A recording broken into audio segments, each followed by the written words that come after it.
Good morning. আজকে 29 তারিখ, 29শে August 2024। এখন বাজে সকাল 9টা বেজে 5 মিনিট। সকাল থেকে বৃষ্টি নেই, বৃষ্টি কমে গিয়েছে। গতকাল সারাদিন বৃষ্টি ছিল, আপনারা জানেন যারা আগের পর্ব দেখেছেন। একটুখানি রোদ উঠেছে, কিন্তু আকাশে মেঘও প্রচুর। হাব্বা খাতুন পিক দেখা যাচ্ছে না, সকালবেলা দেখা যাচ্ছিল এখানে, কিন্তু তারপর মেঘে ঢেকে গেছে পুরো। আজকে আমরা দাওয়ার থেকে রওনা দিয়ে যাব শ্রীনগর। শ্রীনগরে ওল্ড টাউনটা দেখব, তারপর রাত 9টার সময় আমাদের ফ্লাইট, ইন্ডিগোর ফ্লাইট, ব্যাক করব কলকাতা।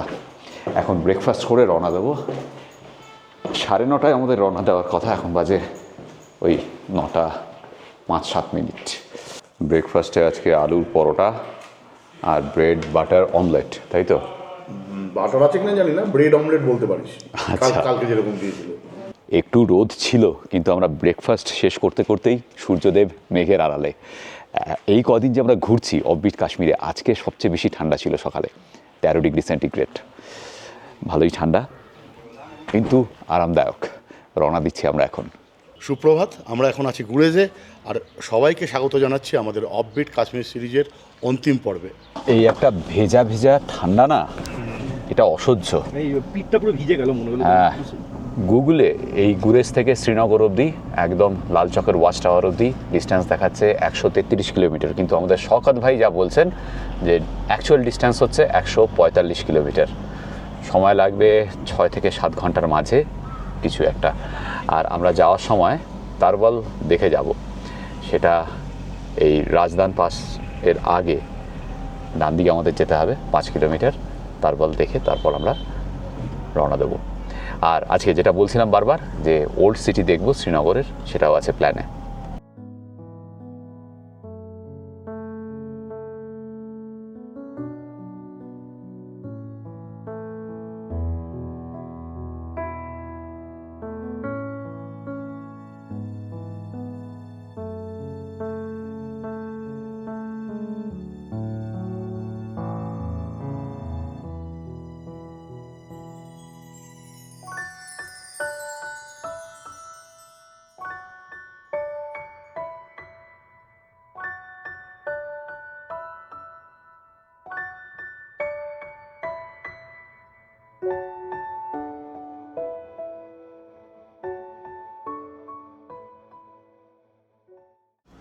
আমরা এটা বাগাতরের রাস্তা ধরলাম, বাগাতর ছাড়িয়ে আরও খানিকটা গিয়ে হচ্ছে তারবল। এই একটু আগে কালজানওয়ালের চেকপোস্ট পেরুলো, তারপর সোজা রাস্তা সোজা চলে গেছে হচ্ছে রাজদান পাস। আমরা ডান দিকে ঢুকে গেলাম, এই রাস্তা গেছে বাগতর হয়ে তারবল। বাগতরে একটা বড় গ্রাউন্ড রয়েছে। এই তারবল আপনারা আসার দিনও, মানে গুরেজ আসার দিনও করতে পারেন, অথবা গুরেজ থেকে যেদিন শ্রীনগর ব্যাক করবেন বা অন্য কোথাও যাবেন সেদিনও করতে পারেন। কালজানওয়ালের চেকপোস্টের পরেই, মানে ওদিক থেকে এলে, শ্রীনগর থেকে এলে আগে, আর গুরেজ থেকে গেলে পরে। আসার দিন প্রচণ্ড বৃষ্টি হচ্ছিল বলে আমরা এই পথ আর ধরিনি, যাওয়ার সময় তাই করছি। এই তারবল ভিলেজও গুরেজ ভ্যালিরই অন্তর্গত। আর ওপাশে আরেকটা গ্রাম আছে চোরবান। চুরবানটা বন্ধ এখন, ওখানে যেতে দেয় না। চুরবানে যেতে দেয় না, চুরবানটা পুরো এলওসির পাশেই। আর এই তারবল থেকেও ওপারে পাক অকুপাইড কাশ্মীরের পাহাড়গুলো খুব সুন্দর দেখা যায়। এই তারবল এবছরই খুলেছে, জুন মাস থেকে। এর আগে কিন্তু এখানে আসতে দিত না। সমস্যা হচ্ছে আবার প্রচণ্ড বৃষ্টি শুরু হয়ে গিয়েছে। সামনেই একটা চেকপোস্ট আসছে, সেখানে আমাদের আইডি দেখাতে হবে। আর এই পোস্টের ওপরেই নির্ভর করছে আমাদের আগে যেতে দেবে কি না, এই পোস্টের মর্জির ওপরে। যেটা আমাদের শওকত ভাই বলছে যে আগে তো যেতেই দিত না, আগে এখানে আটকে দিত, এখন এখানে আইডি জমা রেখে যদি এদের মুড হয় তাহলে যেতে দেবে। দেখা যাক। বাগতরের আগেই এই চেকপোস্ট ছিল, চেকপোস্টে আমাদের সবার আইডি কার্ড জমা রেখে পারমিশন দিয়েছে। এটাই কিন্তু নিয়ম এখানে। আবার এদের যদি মর্জি হয় বা কোনো রকম সিকিউরিটি ইস্যু থাকে, তাহলে কিন্তু আমাদের আটকেও দিতে পারে। মানে আপনারা যদি তারবল বা বাগতর প্ল্যান করেন, তাহলে এই সমস্যাটা রয়েছে। এটা যে হবেই তা কিন্তু নয়। বাগতর আমরা ঢুকে পড়েছি অলরেডি। আগে এই অবধি আসতে দিত, তারবল তো যেতেই দিত না। এখন তারবল অবধি যেতে দিচ্ছে জুন মাস থেকে। বাগতর গ্রাউন্ড থেকে দারুণ সুন্দর ভিউ পাওয়া যায়, কিন্তু যা বৃষ্টি পড়ছে বাইরে আর বেরোতে পারবো না।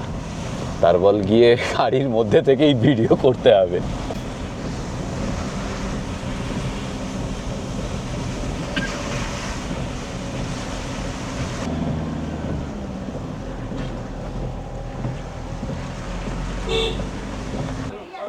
আমরা একদম শেষ গ্রামে চলে এসেছি। এইদিকে ভারতের শেষ গ্রাম হচ্ছে তারবল, এরপরেই এলওসি, তারপরেই পাক অকুপাইড কাশ্মীর। আর এই যে কিষণগঙ্গা নদী, এখানেই নামটা শেষ হয়ে যায়, কিষণগঙ্গার নামটা এখানেই শেষ হয়। এরপর থেকেই যখন পাক অকুপাইড কাশ্মীরে ঢুকে যাচ্ছে এই নদী, তখন নাম হয়ে যাচ্ছে নীলম। এই দেখুন, এই কিষণগঙ্গা যাচ্ছে ওই সামনে, এখান থেকে আরও বেশ কিছুটা এগিয়ে এলওসি, তারপরেই কিষণগঙ্গা ঢুকে যাবে পাক অকুপাইড কাশ্মীরে। এই যে এইখানে পাহাড়টা দেখতে পাচ্ছেন, এগুলো সব পাক অকুপাইড কাশ্মীরের পাহাড়। আর এলওসির পরেই কিষণগঙ্গার নাম হয়ে যাবে নীলম। এই হলো এই দিকে গুরেজ ভ্যালিতে শেষ গ্রাম তারবল। এনারা লোকাল মানুষ, এখানে আমাকে ওয়েলকাম করছেন। Thank you so much. इधर चाय मिलेगा कोई? तो इधर मार्केट नहीं है सर, अच्छा होटल वोटल नहीं है सर। अच्छा ठीक है, तो आप बना लो, इधर टूरिस्ट आते हैं। नहीं, अब मैं दूसरी जगह के, मैं फाइटिंग बोर्ड सर। আচ্ছা আচ্ছা ঠিক আছে। এই দেখুন, এখানে ম্যাপে দেখাচ্ছে শওকত ভাই যে এখানে কিষণগঙ্গার নাম এখানে রয়েছে, আর এ পাশে নাম হয়ে গেছে নীলম। বহুত সুন্দর। মানে গুগল ম্যাপেও এটা দেখা যাচ্ছে আর কি, যে এলওসির এপাশে কিষণগঙ্গা দেখাচ্ছে গুগল ম্যাপ, ও পাশে দেখাচ্ছে নীলম। বৃষ্টি পড়ছে প্রচণ্ড, ঢুকে পড়ি, নাহলে ভিজে যাব। ভিজে অলরেডি গেছি। এখন 10টা 38 মিনিট। এবার আমরা সোজা শ্রীনগরের পথ ধরবো, তবে পথে মাঝে আবার উলার লেকের একটা ভিউ পাবো, সেটা দেখবো অবশ্যই।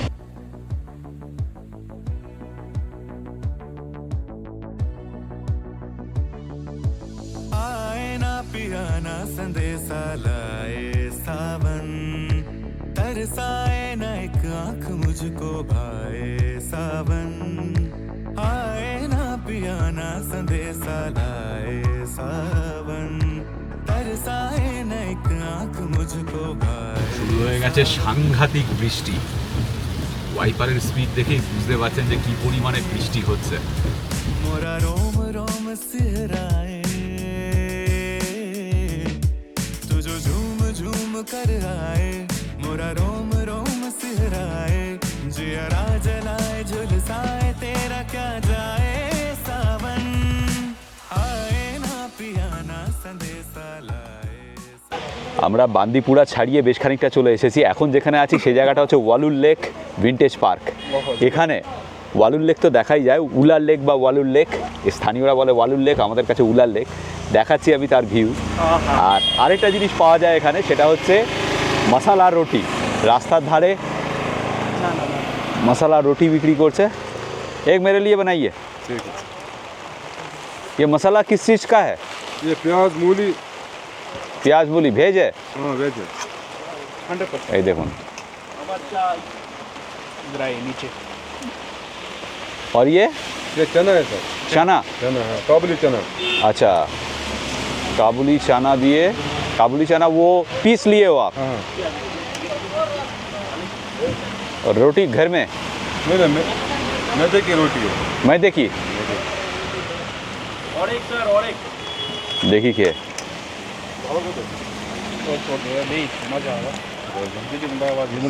দারুণ খেতে, বা বেশ ভালো খেতে। বৃষ্টি হয়েই যাচ্ছে, মাঝে একটু থেমেছিল। অরিজিৎ প্রথমে বললো খাবো না, এখন খাবে তো? তোমাদের দেখে খেতে ইচ্ছা করছে। হ্যাঁ, পুরো রোলের মতোই করে দিয়েছে আর কি। আমাদের রোলের যেমনি ভেতরে চিকেন থাকে বা স্যালাড থাকে, এখানে ভেতরে এই ছোলা সিদ্ধ করে সেটাকে পেশাই করে সেটা দিয়েছে, সেই সঙ্গে পেঁয়াজ মূলোর একটা মশলা। টেস্টটা যথেষ্ট ভালো। মানে শুধু যদি ছোলা পেশাই করে দিত তাহলে ব্লান্ট হতো টেস্টটা। ওই পেঁয়াজ আর মূলোর যে মশলাটা, ওটাই হচ্ছে এখানের আসল স্বাদের জিনিস।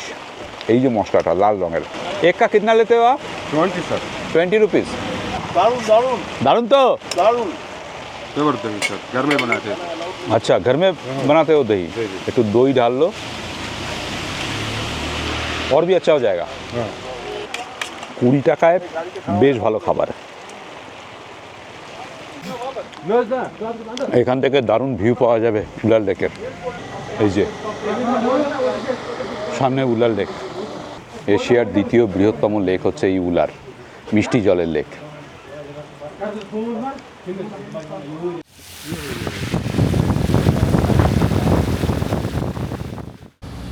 আমরা এখন গান্দেরবাল পেরুচ্ছি। এখন ঘড়িতে বাজে 2:32। এখান থেকে আরও 15 কিলোমিটার হচ্ছে শ্রীনগরের লাল চক। আমরা পেরিয়ে এলাম গান্দেরবাল ক্লক টাওয়ার। এটা হচ্ছে গান্দেরবাল মার্কেট পেরুচ্ছি। বৃষ্টি এখনও থামেনি, বৃষ্টি হয়েই চলেছে। জানি না ওল্ড টাউন কতটা এক্সপ্লোর করতে পারবো শ্রীনগরের। যা বৃষ্টি পড়ছে এটা চলতে থাকলে আর হবে না। ওল্ড টাউনে সবার প্রথমে আমরা যেটা দেখব তা হলো 600 বছরের পুরনো জামা মসজিদ। আমরা এখন শ্রীনগরের 9 ফিট রোডের ওপর দিয়ে যাচ্ছি। এই রাস্তা সোজা চলে গেছে ওল্ড টাউন শ্রীনগর। বাদিকে একটা রাস্তা বেরিয়ে গেল একটু আগে, যেটা চলে গেছে ডাল গেটে। আমরা এই 9 ফিট রোডটা ধরলাম। আমরা এখন ঢুকছি ওল্ড টাউনের জামা মসজিদ চত্বরে। ভেতরেই পার্কিং রয়েছে।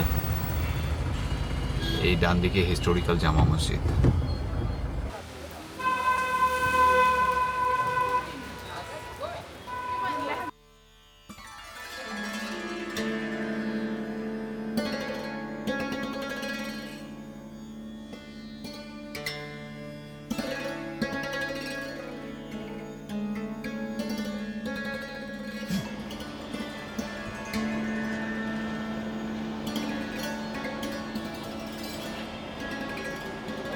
মসজিদটা অনেকটাই প্যাগোডা স্টাইলের। এই যে খাম্বাগুলো, এগুলো সবই পাইন গাছের গুঁড়ি দিয়ে তৈরি এবং সবগুলোর সাইজ এক। প্রত্যেকটা খাম্বার নিচে এই যে পাথরগুলো, এগুলো 600 বছরের পুরনো। আর এই পাইন কাঠের গুঁড়ি দিয়ে এই পিলারগুলো।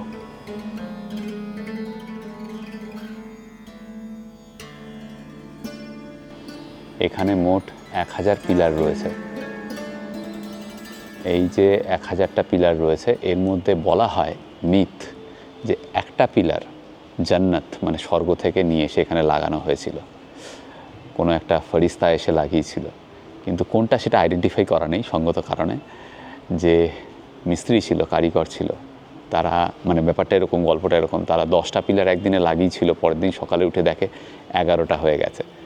ওই 11 নম্বর পিলারটা যে কারিগর ছিল তাকে স্বপ্নে দেখা দিয়ে বলা হয়েছিল যে একজন ফরিস্তা ওটা লাগিয়ে গেছে। তো এখানে 1000টা পিলারের মধ্যে একটা পিলার জান্নাতের। ওইখানে হরিফোর্ট দেখা যাচ্ছে। আকাশ পরিষ্কার থাকলে হরিফোর্ট দারুণ দেখা যেত এখান থেকে। তো এখন তো মেঘলা, অনবরত বৃষ্টি হয়েই যাচ্ছে খালি। চারদিকে 4টে গেট রয়েছে এই মসজিদের। যা বৃষ্টি পড়ছে, ওল্ড টাউনে আর এক্সপ্লোর করা যাবে না আজকে। এখানে একটা কপার মার্কেট রয়েছে, আর একটা মার্কেট রয়েছে যেখানে এখানে বিয়ের জিনিসপত্র বিক্রি হয়, সেটাও খুব ইন্টারেস্টিং, কিন্তু হবে না, প্রচণ্ড বৃষ্টি পড়ছে। এটা হেঁটে ঘোরার জায়গা, কিন্তু হাঁটাই যাবে না। আমরা এখন লাল চক যাচ্ছি। এখন বাজে 3:30। লাল চকে একটু কেনাকাটি রয়েছে। আমাদের বাড়ির জন্য ওই আখরোট কিনতে হবে, আমন্ড কিনতে হবে, এই জিনিসগুলো, ড্রাই ফ্রুটস আর কেশর, সেগুলো জেন স্টোর থেকে কিনে নেবো। তারপর লিবার্টি ক্যাফেতে গিয়ে কফি খেয়ে আমরা এয়ারপোর্টের দিকে রওনা দেবো। এই হচ্ছে প্ল্যান এখন। আর কিচ্ছু করা যাবে না, দেখুন কি অবস্থা হয়ে রয়েছে। কেমন লাগলো আমাদের offbeat Kashmir series please comment করে জানাবেন। অনেকগুলো ভিডিও অফবিট কাশ্মীরের তুলে ধরলাম আপনাদের সামনে। আর আপনারা জানেন আমরা এই ট্যুরটা করছি স্বপ্নদ্বীপ ট্যুরস অ্যান্ড ট্রেক্সের সঙ্গে। আপনারাও যদি অফবিট কাশ্মীর বেড়াতে চান বা কাশ্মীরের যে কোনো জায়গায় বেড়াতে চান, তাহলে যোগাযোগ অবশ্যই করতে পারেন স্বপ্নদ্বীপ ট্যুরস অ্যান্ড ট্রেক্সের সঙ্গে। স্বপ্নদ্বীপ ট্যুরস অ্যান্ড ট্রেক্সের সঞ্জীব আর অরিজিতের সঙ্গেই আমরা বেড়ালাম পুরো ট্যুরটা। ওদের নম্বর দেওয়া রইল ডেসক্রিপশন বক্সে। যে কোনো প্রয়োজনে যোগাযোগ করতে পারেন স্বপ্নদ্বীপ ট্যুরস অ্যান্ড ট্রেক্সের সঙ্গে। আর ওদের হোটেল রয়েছে পুরুলিয়ায়, যার ভিডিও আমরা আগে করেছি। দার্জিলিংয়েও রয়েছে, দীঘাতেও রয়েছে, পেলিংয়ে তো 3টে হোটেল রয়েছে বোধহয় তোমাদের, গ্যাংটকেও রয়েছে। ভালো থাকবেন সকলে, দেখা হবে নতুন কোনো জায়গায় নতুন কোনো ভিডিওতে। পৃথ্বীজিৎ। আর যেটা আমি বলি, সবাই ভালো থাকবেন, ভীষণ আনন্দে থাকবেন। আর সঙ্গে কিন্তু অবশ্যই রাখবেন আমাদের চ্যানেল এক্সপ্লোরার শিবাজি, ওটা কিন্তু মাস্ট। এখানে মার্কেটিং করে আমরা এয়ারপোর্টের দিকে রওনা দেব। রাত 9টার ফ্লাইট, রাত 12টায় ল্যান্ড করব কলকাতা। আজকের ভিডিও এবং এই সিরিজ এখানেই শেষ হচ্ছে। ভালো থাকবেন সকলে। আমি শিবাজি আর আমি পৃথ্বীজিৎ। আর আপনারা দেখছেন আমাদের চ্যানেল এক্সপ্লোরার শিবাজি। আমরা বিভিন্ন জায়গায় ঘুরে বেড়াচ্ছি আর তার ভিডিও করে এই চ্যানেলে দিচ্ছি। যদি ভিডিওগুলো ভালো লাগে তাহলে অবশ্যই লাইক, শেয়ার এবং সাবস্ক্রাইব করবেন। সাবস্ক্রাইব করার সময় বেল আইকনটা অবশ্যই ক্লিক করবেন। তাতে আমরা যখনই একটা ভিডিও দেব তার ইনস্ট্যান্ট নোটিফিকেশন আপনাদের কাছে পৌঁছে যাবে।